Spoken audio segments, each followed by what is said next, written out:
Good morning, good afternoon, good evening, depending on your time and depending on when you're going to be seeing this video. It's your brother, your boy, courserepscorner. Like I always tell you guys, it's my corner, it's your corner, and it's our corner. I don't wanna fall in love, I just wanna have some fun, yeah. I don't wanna fall in love. You see, people like this are the reason why we see that, and why we always say that politics is a dirty game. Somebody comes online or on air to lie, even when the person knows that what he is saying is not true. Let me not drag it. Let me just leave us this video so that you can hear what a Nigerian said.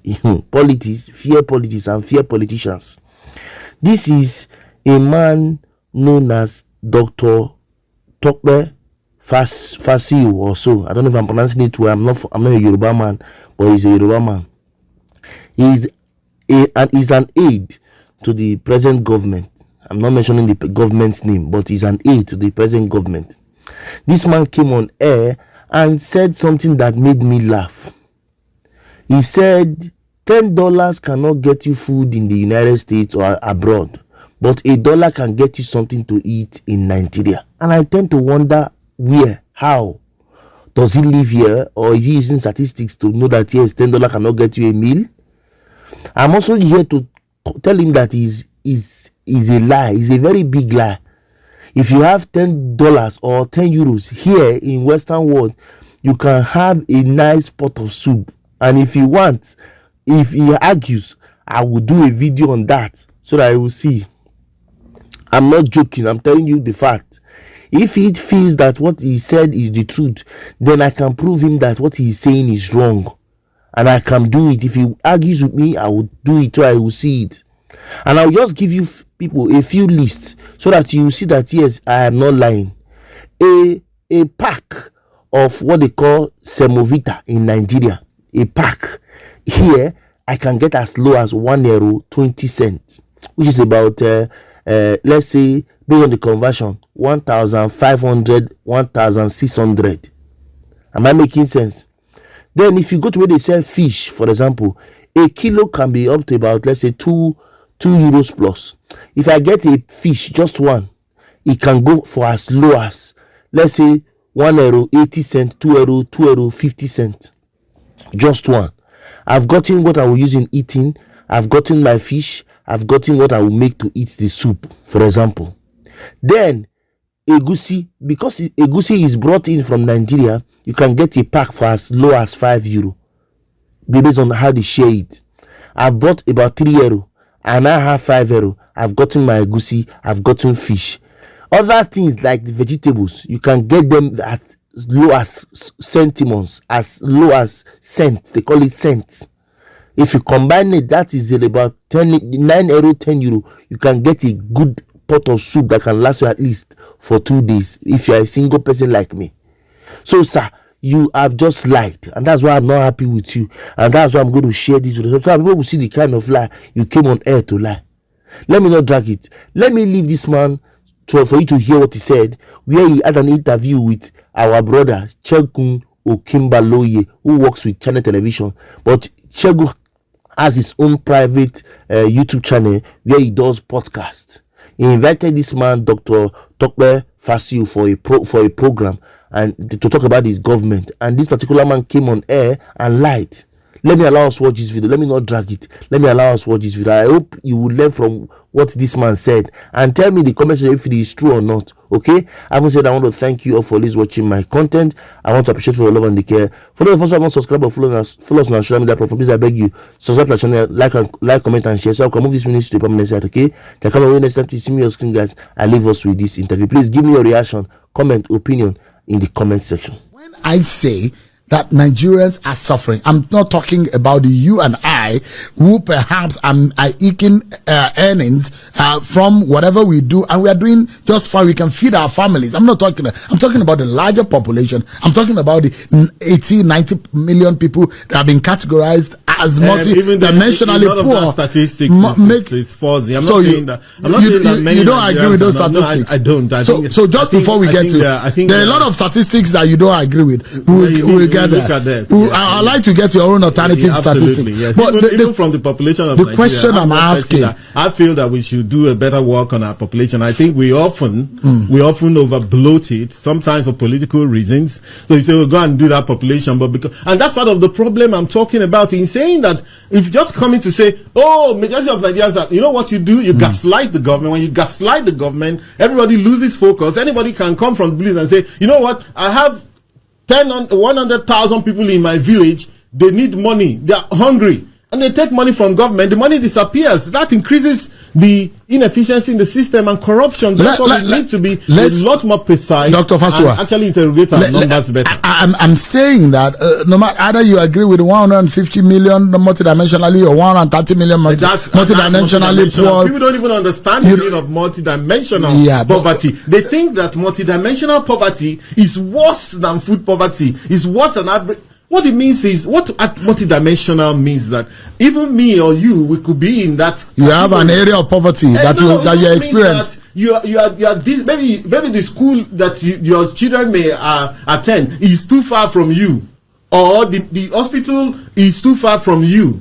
That's what they're saying. If it's a certain distance, then they categorize you under multidimensional. And I'm saying the word looks very big. Therefore, and I'm saying those who are earning poverty, food poverty, absolutely, and those who are earning less than $1 per day, who have been categorized as those who are living another problem with that number. $1 per day. $1 is 1,500. Look. 1,500. Okay, that's a lot of money for many people in Nigeria. If you say, look, and that takes us to. So you do not agree purchasing power parity. Is what we should look at. So look, $10 won't buy you lunch anywhere in the US. Hardly. You need at least $20. $20 times that's 30,000. Sometimes you might get an $7 for your child to get breakfast. Indeed, for a child, sandwich and a cup of coffee. For $4, $5. Is that even food? But I'll tell you what you can do with $5. $5, that's 7,500. If you're not going to eat at the Hilton or some eyebrow place, there's a lot you can do. In Guaripa, there's people that sell, just like in Port Harcourt, Boli and fish on the roadside there. You eat for 1,500. If you know where you're coming from, you say you're on minimum wage.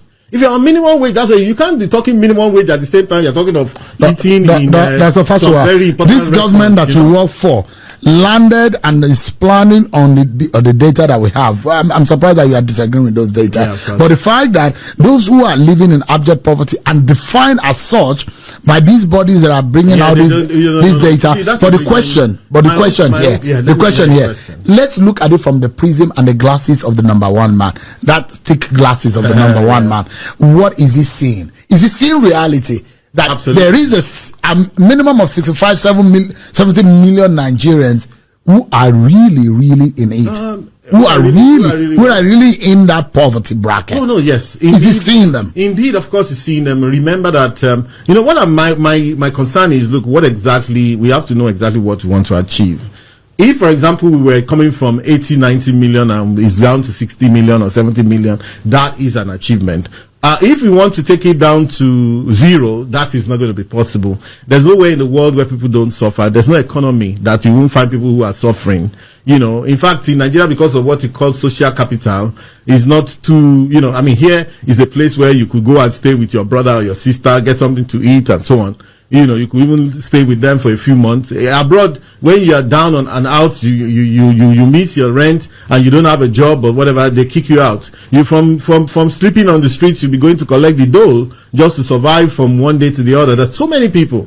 It's the same thing. We know about all of the way these things work, So we know that. But look, we're not going to take on any and every statistic. For example, the one that says $2 per day, people should earn $2 per day. $2 from where to where, to say that is where you begin to determine who is poor. In the villages of Nigeria, you don't even need $1 to survive in a day, where you have your farm, and you can actually eat something and you're okay with yourself. So you cannot determine Nigeria's poverty with the benchmark of New York, because it's different, and the prices of what they sell. In fact, the truth is that what $10 would do in New York, you only need $1 in Nigeria. It's a factor of 10. So you are asking for a different benchmark. No, to categorize the World Bank will come to Nigeria there and give us their own standard. They're not actually telling us that we can't have our own standard. We have to get to that point where we can have our own standard. You are advising this. You are defining this. You are advising this government on that. So what are you people doing in that respect? In which respect? You were saying that we need a standard to be able to adjudge our livelihood. The first thing we have done, I mentioned to you that look, we have done. They had to have a long discussion, and at the end of the day, they increased the minimum wage from 30,000 to 70,000. That's about 130% or thereabout, and we're moving on from there, you see. And, we're also ensuring that this is enforced not only in the public sector, but also in the private sector. Remember that the reason why we have inflation, okay, which is now receding to 26.13%, but the reason why we had it in the first place that high, is because everybody had marked up their invoices. Everybody had marked up their costs. If, for example, this was a commercial venture that you run here, I believe that you're not going to be charging what you were charging last year, except the business is not viable. For most businesses that are viable, they will be able to increase their prices. So all we're just saying is, look, we know we are standing in the gap to say that people should pay more to their staff. In fact, that's the real problem now. The real concern and what you are raising is actually the inequality crisis, the inequality problem. Minding the fact that if you look at the available information, Nigeria is actually not one of the more unequal countries in Africa. In fact, we're perhaps the 5th or 6th equal countries in Africa. And you know why? Because the average Nigerian does not take no for an answer. The average Nigerian is a hustler. He moves out, he gets what is own. Like they will say, you took head in 1 or 2 places, you submit some invoices, and before you know it, boom. I mean, look at where you are in Guzape here. Look at people own all these houses. Some of them are young people. It's not all fraud, right? Some you see young Nigerians, and they have actually transcended Nigeria. People like Flutterwave, they've been to Kenya, they're in Ghana, they're in everywhere. We're moving. You go to Liberia. Nigerians own almost everything that works in Liberia. So because the Nigerians are irrepressible people, and we have to continue to be irrepressible.